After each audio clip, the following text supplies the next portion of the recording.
जय श्री कृष्णा। राधे राधे। सभी भक्त जनों को मेरा नमस्कार। आज आप सभी श्रवण करेंगे बुध प्रदोष व्रत की कथा। प्राचीन काल में एक गरीब पुजारी हुआ करता था। उस पुजारी की मृत्यु के बाद उसकी विधवा पत्नी अपने भरण पोषण के लिए पुत्रा को साथ में लेकर वो भीख मांगती हुई शाम तक घर वापस आती थी। एक दिन उसकी मुलाकात विदर्भ देश के राजकुमार से हुआ, जो कि अपने पिता की मृत्यु के बाद वो दर दर भटकने लगा था। उसकी यह हालत पुजारी की पत्नी से देखी नहीं गई। वो उस राजकुमार को अपने साथ अपने घर ले आई और पुत्रा जैसे वो रखने लगी। एक दिन पुजारी की पत्नी अपने साथ दोनों पुत्रा को संडील ऋषि के आश्रम ले गई। वहाँ उसने ऋषि से शिव जी की प्रदोष व्रत की कथा और विधि सुनी और घर जाकर अब वो भी प्रदोष व्रत करने लगी। एक बार दोनों बालक वन में घूम रहे थे। उनमें से पुजारी का बेटा तो घर लौट गया, परंतु राजकुमार वन में ही रह गया। उस राजकुमार ने गंधर्व कन्याओं की कीड़ा करते हुए देखा तो उनसे बात करने लगा। उस कन्या का नाम अंशुमती थी। उस दिन वह राजकुमार घर देरी से लौटा। राजकुमार दूसरे दिन फिर से उसी जगह पहुंच गया जहां अंशुमती अपने माता पिता से वो बात कर रही थी। तभी अंशुमती के माता पिता ने उस राजकुमार को पहचान लिया और उससे कहा कि आप तो विदर्भ नगर के राजकुमार हो ना? आपका नाम धर्मगुप्त है। अंशुमती के माता पिता को वह राजकुमार पसंद आ गया और उन्होंने कहा कि शिव जी की कृपा से हमें अपनी पुत्री का विवाह आपसे करना चाहते हैं। क्या आप इसे विवाह के लिए तैयार हैं? राजकुमार ने अपनी सभी कीर्ति दे दिया तो उन दोनों का विवाह संपन्न हुआ। बाद में राजकुमार ने गंधर्व की विशाल सेना के साथ विदर्भ पर हमला किया और घमासान युद्ध कर विजय की प्राप्ति की और पत्नी के साथ राज्य करने लगा। वहाँ उस महल में वह पुजारी की पत्नी और पुत्रा को आदर के साथ ले गया और साथ रखने लगा। पुजारी की पत्नी और पुत्रा के सभी दुख दरिद्रता दूर हो गई और वो सुख से अपना जीवन वो व्यतीत करने लगा। एक दिन अंशुमती ने राजकुमार से इन सभी बातों के पीछे का वो कारण और रहस्य पूछी।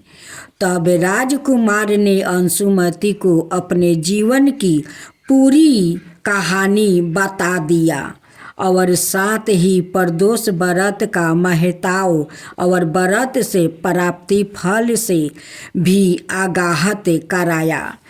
उसी दिन से प्रदोष व्रत की प्रतिष्ठा ओ महात्म्य बढ़ गया और मान्यता अनुसार लोग यह व्रत करने लगे।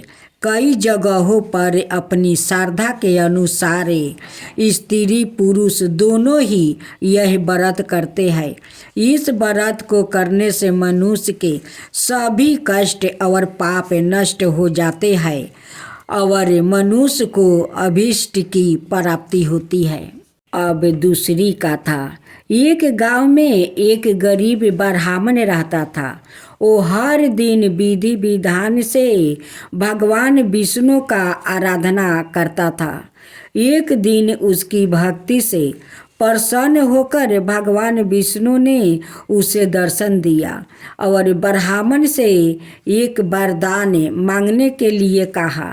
तब ब्राह्मण ने उसके घर माँ लक्ष्मी का निवास होने की इच्छा जाहिर की। तब भगवान विष्णु ने ब्राह्मण को लक्ष्मी प्राप्ति का मार्ग बताया। भगवान विष्णु ने कहा कि मंदिर के सामने एक स्त्री आती है और वो यहाँ आकर उपले थापती है। तुम उसे अपने घर आने का आमंत्रित देना, वह माँ लक्ष्मी है।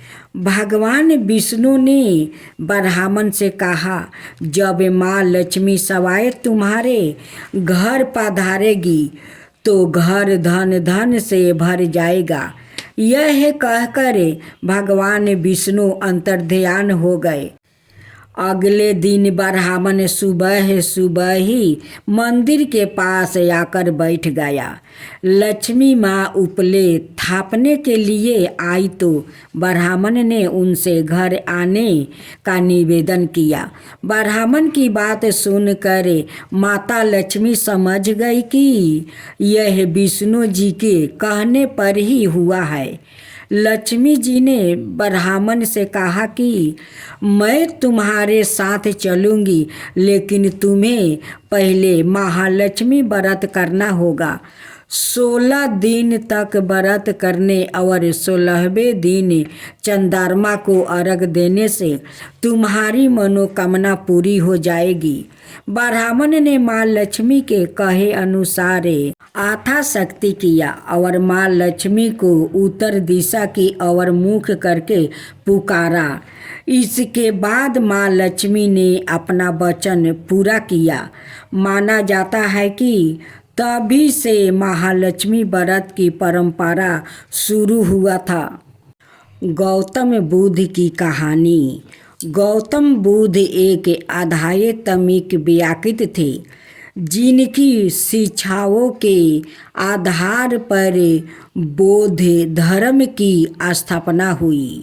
6वीं और 4वीं शताब्दी के दौरान गौतम बुद्ध पूर्वी भारत नेपाल में रहते थे।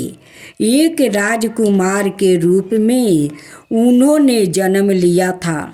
उन्होंने अपना बचपन सुखमय बिताया। उन्होंने बहुत छोटी उम्र में अपनी माँ को खो दिया था। उनके पिता उन्हें बहुत प्यार करते थे और उनके पिताजी ने अपने छोटे से बेटे को दुनिया के दुखों से दूर रखने की पूरी कोशिश की। जब गौतम बुद्ध बहुत छोटे थे तब कुछ बुद्धिमान वृद्धों ने भविष्यवाणी की कि बड़े होकर एक महान राजा बनेगा। यह फिर एक प्रसिद्ध आध्यात्मिक नेता होगा। उनके पिता को उम्मीद थी कि उनका बेटा एक दिन एक महान राजा बन जाए। राजकुमार को सभी प्रकार के धार्मिक ज्ञान और बुढ़ापे, बीमारी और मृत्यु आदि धारणाओं से दूर रखा था। एक बार गौतम बुद्ध एक रथ पर बैठकर शहर के भ्रमण के लिए एक यात्रा पर निकले।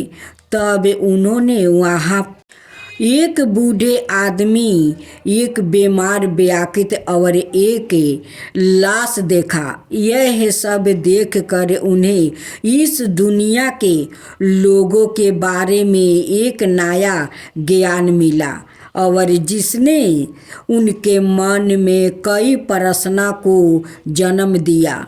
और राजकुमार ने जल्द ही सवाए की खोज की। यात्रा पर जाने के लिए अपने सभी सांसारिक सुखों को त्याग कर दिया। आखिरकार कई वर्षों के कठोर चिंतन और ध्यान के बाद उन्हें यह ज्ञान प्राप्ति हुआ और वह बुध देव बन गया। अब तीसरा गणेश जी की कथा। एक बार कुबेर ने भगवान शिव जी और माता पार्वती को भोज पर बुलाया। भगवान शिव जी ने कहा, वो कैलाश छोड़कर कहीं नहीं आते जाते हैं, इसलिए नहीं आ पाएंगे। माता पार्वती जी ने कहा कि अपने स्वामी को छोड़कर कहीं नहीं जा सकती। तब भगवान शिव जी ने कहा, आप हमारे स्थान पर मेरे पुत्र गणेश को ले जाओ। तब कुबेर श्री गणेश जी को अपने साथ भोज पर ले गया। वहाँ उन्होंने मन भर कर मिठाई और मोदक खाया। वापस आते समय कुबेर ने उन्हें मिठाई का थाल देकर विदा किया। लौटते समय रात हो चुकी थी। चंद्रमा की चांदनी में गणेश जी अपने वाहन मूषक पर बैठकर आ रहे थे। उसी समय अचानक उनका वाहन मूषक डगमगाया। इस कारण से गणेश जी भी डगमगा गए। यह सब चंद्रमा ऊपर से देख रहे थे। उन्होंने जैसे ही श्री गणेश जी को डगमगाते हुए देखा तो वो अपनी हंसी रोक नहीं पाया और उनका मजाक उड़ाते हुए बोले, इतने विशाल काया और एक छोटे से मूषक पर बैठे हो, और हंसने लगे। चंद्रमा की बात सुनकर गणेश जी को गुस्सा आ गया। उन्होंने सोचा कि घमंड में चूर होकर चंद्रमा इस प्रकार से मेरा मजाक उड़ा रहा है। इसलिए श्री गणेश जी ने चंद्रमा को श्राप दिया कि जो भी अमावस्या के दिन तुमको देखेगा उस पर वो कलंक के आरोप लगेगा। श्राप की बात सुनकर चंद्रमा घबरा गया। उन्हें अपनी गलती का आभास हुआ और उन्होंने शीघ्र ही श्री गणेश जी से वो क्षमा मांगा। कुछ देर बाद जब गणेश जी का गुस्सा शांत हुआ तब उन्होंने कहा, मैं श्राप तो वापस नहीं ले सकता, परंतु तुम्हें एक वरदान देता हूँ कि बुध प्रदोष के दिन तुम्हें देखने वाला बेआकित आदि अगली बुध प्रदोष को तुम्हें पुनः देखेगा, तब उस पर से कलंक का आरोप हट जाएगा। इसके अतिरिक्त एक और कहानी सुनने में आती है कि गणेश जी ने चंद्रमा को उनका मजाक उड़ाने पर श्राप दिया था कि वो आज के बाद चंद्रमा की कोई दिखाई नहीं देगा। चंद्रमा के क्षमा मांगने पर उन्होंने कहा कि दिए हुए श्राप का परिणाम तो तुम्हें भोगना ही पड़ेगा। श्राप मैं वापस नहीं ले सकता, लेकिन एक वरदान देता हूँ कि तुम माहे में एक दिन किसी को भी दिखाई नहीं दोगे और माहे में एक दिन पूर्ण रूप से आसमान पर दिखाई देंगे। बस तभी से चंद्रमा पूर्णिमा के दिन पूरे दिखाई देते हैं और अमावस्या के दिन नजर नहीं आते हैं। अब गणेश जी की चौथी कथा। गणेश जी की कहानी। एक ब्राह्मण ब्राह्मणी थे। उनके एक लड़का था। लड़का गणेश जी का परम भक्त था। दिन रात गणेश जी की सेवा में वो लगा रहता था। घर का कोई काम नहीं करता।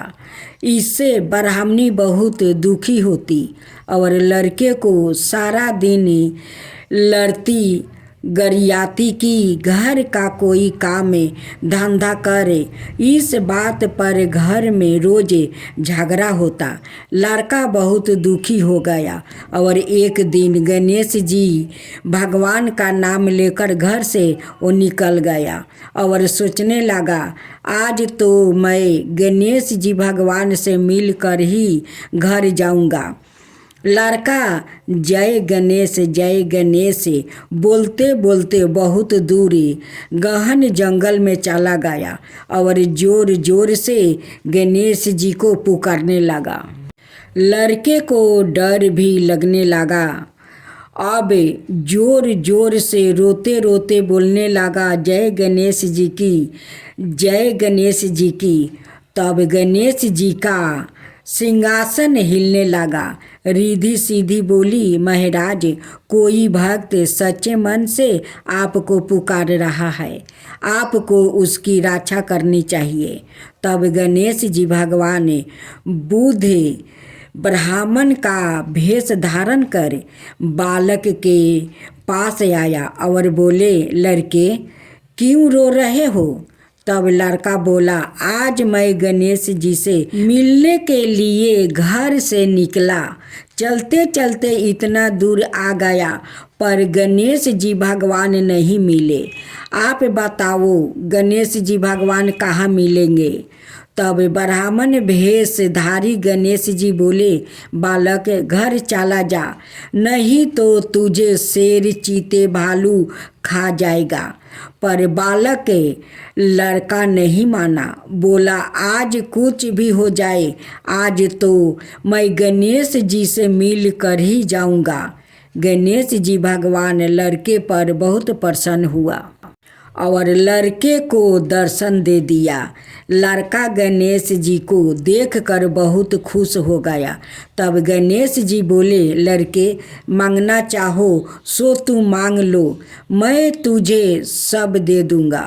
तब लड़के ने थोड़ा विचार किया और बोला, घोड़ा और लगाम मांगूं, पंचो गजराज मांगूं, महल महलाए मांगूं, पुरसन वाली ऐसी मांगूं जैसे फूल गुलाब को। गणेश जी भगवान ने तथास्तु कहा और अंतर्ध्यान हो गया। लड़का घर आया तो देखा झोपड़ी की जगह महल बन गया है, बाहर घोड़ा खड़ा है। अंदर गया तो पीढ़ी पर दुल्हन बैठी थी। लड़के की माँ बोली, तेरे गणेश जी का तो बहुत पुण्य प्राप्ति हुआ है, आज से हम सब गणेश जी की पूजा अर्चना करेंगे। सब बहुत खुश हुआ। हे गणेश भगवान, जैसे लड़के के अन्न धन के भंडार भरे वैसा ही सबका भरना। जय गणेश जी, जय गणेश भगवान की। गणेश जी की आरती। जय गणेश जय गणेश जय गणेश देवा, माता जकी पार्वती पिता महादेवा, एक दंत दयावंती चार भुजधारी, माथे सिंदूर सोहे मूस की सवारी। जय गणेश जय गणेश देवा, माता जकी पार्वती पिता महादेवा। जय गणेश जय गणेश देवा, माता जकी पार्वती पिता महादेवा, एक दंत दयावंती चार भुजधारी, माथे सिंदूर सोहे मूस की सवारी। पान चढ़े फूल चढ़े और चढ़े मेवा, लड्डुअन का भोग लगे संत करे सेवा। पान चढ़े फूल चढ़े और चढ़े मेवा, लड्डुअन का भोग लगे संत करे सेवा। जय गणेश देवा, माता जकी पार्वती पिता महादेवा, अंधन को आँख देती कोढ़ियन को काया, बाजिन को पुत्र देते निर्धन को माया। अंधन को आँख देती कोढ़ियन को काया, बाजिन को पुत्र देते निर्धन को माया। सूर शाम शरण आए सफल की जो सेवा, जय गणेशी जय गणेशी जय गणेशी देवा। माता जाकी पार्वती पिता महादेवा, दीनन की लाज रखो शुभ सुतिकारी, दीनन की लाज रखो शुभ सुतिकारी। कामना को पूर्ण करो जय बलिहारी, कामना को पूर्ण करो जय बलिहारी। जय गणेशी जय गणेशी जय गणेशी देवा। माता जाकी पार्वती पिता महादेवा। अब गणेश चालीसा। जय गणपति सद्गुण सदन कवि बरबादन, कृपाले विघ्न हरण मंगल करण। जय जय गिरिजालाल, जय जय जय गणपति राजू मंगल भरण करण शुभ काजू।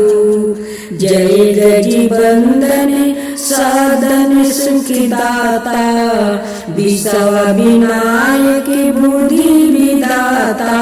वर के ठुंडे सूची ठुंडे सुहावन, तिलक की पुण्य भाल मन भावन। राजत मानी मुक्तन उर्माला, सवरन माटुक सिर नये न विशाला। मस्तक मानी ठाकुर त्रिशूली, मोदक भोग सुगंधित फूले। सुंदर पीतम्बर तन साजता, चरण पटुका मुनि मनि राजती। धनी शिव सुवन संदन भरता, गौरी लालन विश्व विधाता। रिधि सिद्धि तव चाव डोलावे, मूसक वाहन सोहति तारे। कहो जन्म शुभ गाथा तुम्हारी, अति सुचि पावन मंगलकारी। एक समय गिरिराज कुमारी, पुत्र हेतु तप की नहे भारी। भयो जग जब पुण्यानुपा, तब पहुँचे तुम धरी धीरज रूपा। अतिथि जानी गौरी सुखारी, बहु विधि सेवा करी तुम्हारी। अति प्रसन्न है तुम बर दीना, मातु पुत्रा हिति जो ताप कीना। मिलही पुत्रा तुम्ही बुद्धि विशाला, बिना गर्भ धारण किए काला। गणनायक गुणे ज्ञान निधाना, पूजित प्रथम रूप भगवाना। अस कहीं अंतर ध्यान रूप है पलना, पर बालक स्वरूप है बनी शिशु रोदन। जब ही तुम ठाना, लकी मुख सुखी नाही गौरी समाना। सकल मगन सुखी मंगल गावही, नभते सूरन सुमन बरसवही। शंभु उमा बहुदान लुटावही, सुर मुनि जन सुति देखने आवही लखी अति आनंद मंगल साजा देखन भी आए सनी राजा निजी गुनी सनी मनि माही बालक देखने चाहते नाही गिरिराज कुछ मन भेदे बढ़ावे उत्साह मोर नासनी तोहे भावे कहन लगे सनी मन सुकुचाई का करी है शिशु मोहि देखाई नहीं विश्वास उमा कर भाऊ सनी सो बालक देखन कहाऊ बीतही सनी दीर्घ कोन पर कासा बालक सिर उड़ी गयो आकाशा गिरिजा गिरी बिकाल है धरनी सो दुखिदासा गायो नाही बरनी हाहाकारा मचायो कैलाश सनी कि न हो लखी सुति को नासा तुरते गरुड़ चढ़ी विष्णु सिधारे काटी चक्र सो गज सिर लाए बालक के धर ऊपर धरायो प्राण मंत्र पढ़े संकट डरायो नामी गणेश शंभु तभी कि नहीं पर तम पूजिया बुद्धि निधि बड़े दिन हो बुद्धि परीक्षा जब शिव की नहा पृथ्वी के परीक्षण नहा चले संडने भरवी भुलाई रची बैठे तुम्हें बुद्धि उपाई चरण मातु पिता के धरली न हो तिनके साथ परीक्षण की न हो धनी गणेश कहीं शिव हरि है हरि से न बीते सूरन सुमन बहु बरसे तुम्हारी महिमा बुद्धि बड़ाई से साहस मुखे सके न काई मैं माती में मलिन दुखियारी करहूँ कौन विधि बिनय तुम्हारी भजते राम सुंदर प्रभु दासा लखे प्रयोगे काकरा दुर्वासा अबे प्रभु दाया दिन पर की जो अपनी शक्ति भक्ति कुछ दीजो।